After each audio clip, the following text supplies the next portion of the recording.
Hey, Corvo. Back with some nickels this time. I'm kind of anxious to open this up. This style box, I usually get newer coins in, but I can't say that I've ever had a nickel box in this style. But at least the last I checked, the 2024 nickels were still going for a decent price. So either way, this box shouldn't disappoint. We either got a hunt or we got some new nickels that I could sell for more than face value. And we definitely got a hunt. I see a whole lot of not new stuff, so that's cool. I definitely prefer a hunt rather than just trying to flip a bunch of new stuff. But I'm not seeing anything standing out on the ends here, but let's jump in, see what might be inside. All right, folks, I'll bring you back in as soon as we got something. So we just popped open roll 3. We got a couple in here that look like, got one right there and one here. Look like could be silver or maybe just something corroded up in buffalo like I seem to find. We've had one order find out of the first couple rolls of 56. Got a pretty good scratch on the obverse there. But at least it's a little bit of something. But let's take a look at these. And that appears to just be a beat up dirty nickel. It is. So nothing special there.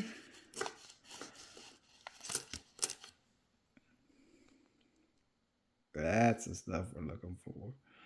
Is that a 43? Yep, 43 out of Philly.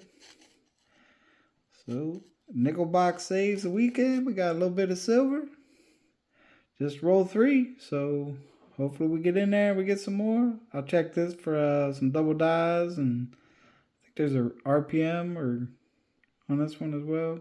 Well, I know there is, but I think there's a cherry pickers one.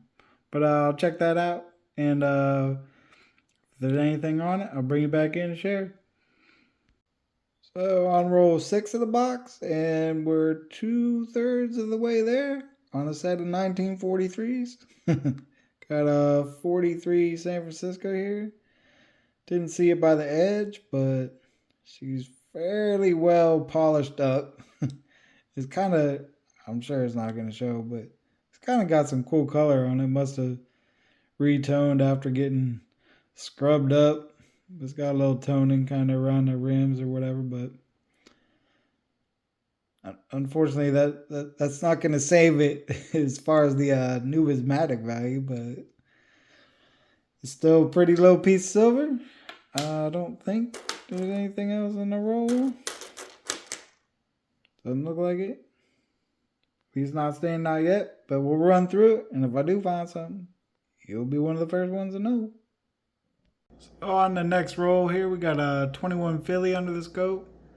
These are fairly common, but I just thought this chip here was kind of cool looking. It almost looks exactly like the little overhang on the top of the roof there. But you can see a little chip, maybe start of a chip, I guess, kind of on the inside part of the door as well. And then just a little tiny die crack coming off the corner. So a lot going on in that little space, but figured I'd show you. Don't see anything else on it. No doubling or anything standing out, but kind of a cool find. So we're gonna jump back in. Oh, well, I guess while we're in here, we can take a look at. I've been piling them up. Just a few older ones we've pulled out here. We got a 48, believe it was a Philly. Yep, 48 Philly. 49 Denver. 59 Denver. Looks like it's been polished up a little bit. Another 59 Denver. And lastly, 49 had a Philly. So, piling up a few older ones, a couple silvers. Not too bad so far.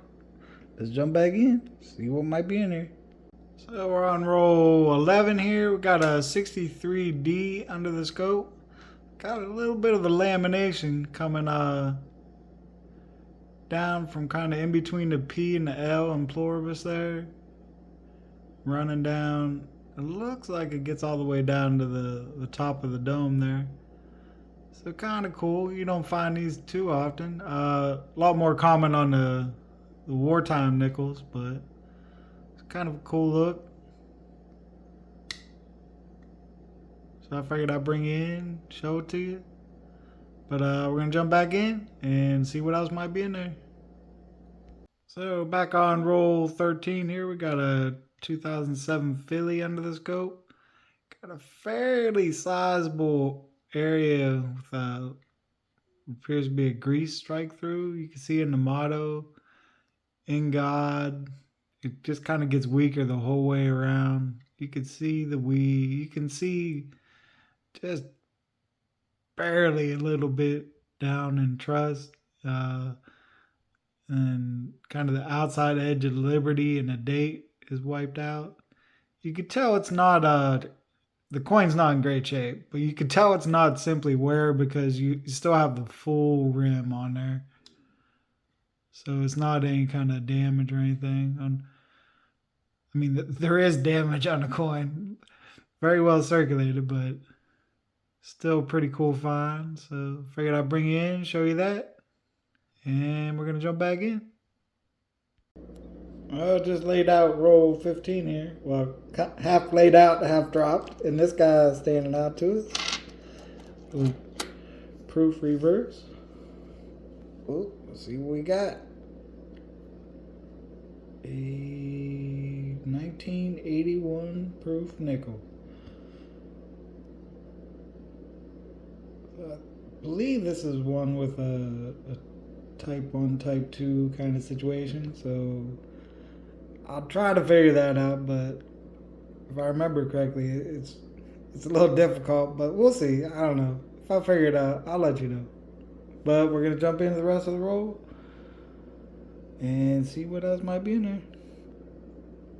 So back on roll 17 here, got a 97 Denver under the scope.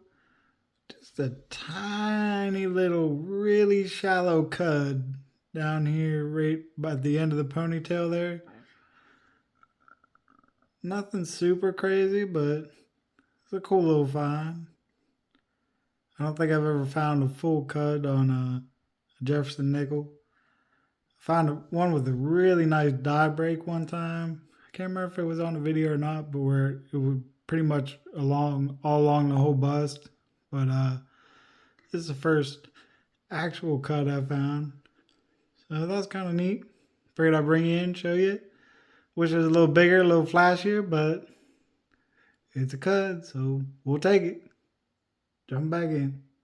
So we wrapped up the first 20 rolls here, and I figured I'd bring you in and show you the older ones we pulled out. We got just one Philly, 52, and all the rest are Denvers. We got a couple 49s, 53, 54, 56, couple 58s, and a 59. So just wanted to bring them in, or bring you in for them, before I build a stack too high and end up knocking them over and not remembering what I was doing. So that's it for the first 20 rolls. Jump back in. See, I knew I'd forget stuff if I waited too long. I forgot I'd set this one aside too. It's not that old, just a 78, but it's in a really good condition for just being out there in circulation. So figured I'd pull it out of the bunch. Got a little bit of color on it. And get to put away. And one of these days I'm eventually going to buy some albums and start some albums. But for now I just keep tubing some stuff up to hold on to. So that's where this will go. And now we're going to jump back in.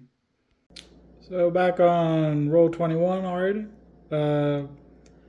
Just another really nice one. It's the 64D. Pretty sure I've set aside some pretty nice 64Ds already. But we'll throw this one in with that 78 that we was looking at.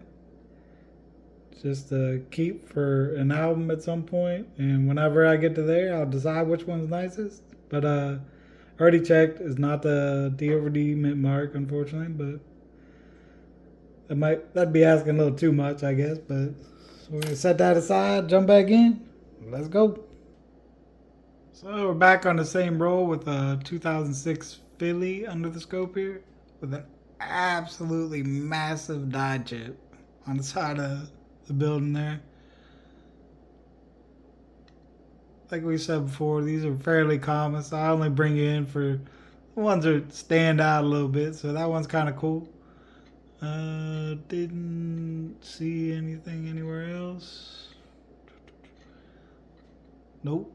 But that's a big old chip. Let's jump back in. Next roll, next chip. We got a... Oh, dinner's ready. Got a big old die chip on the side of the building there. That's it. We got to go fast because bus are going off by. Well, a little more. Next roll, next chip. We won't be interrupted this time. Stop to eat dinner. On that note, if you don't like tater tots, like, I don't know that we can be friends because they're freaking delicious. Anyways, we got a big old die chip here on side of Monticello. I think it's a 2020. Yep, 2020 Philly. Pretty cool.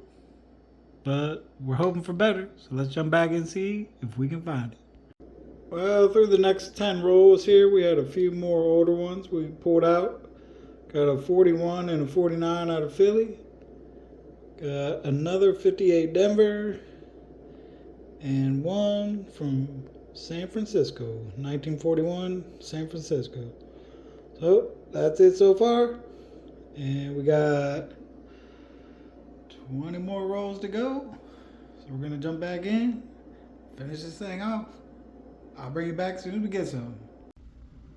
Through the last 10 rolls, we had just a handful of older coins we pulled out. We had a 40 out of Philly, and a couple out of Denver, a 46 and a 53. So down to just the last 10 rolls. Hopefully we find a little more of that silver like we found at the beginning of the box. I don't know. It's like 2 of them popped out pretty early, and then it's been pretty slow since then. But at least we're finding a few other things to take a look at. So let's jump in these last 10, see where it takes us.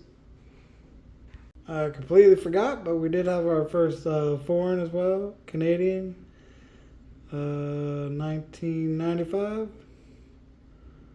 So figured I'd bring it back in before I forget about that again. Now, it's the last 10 rolls. So we finished up the last 10 rolls. Unfortunately, nothing super exciting, unfortunately.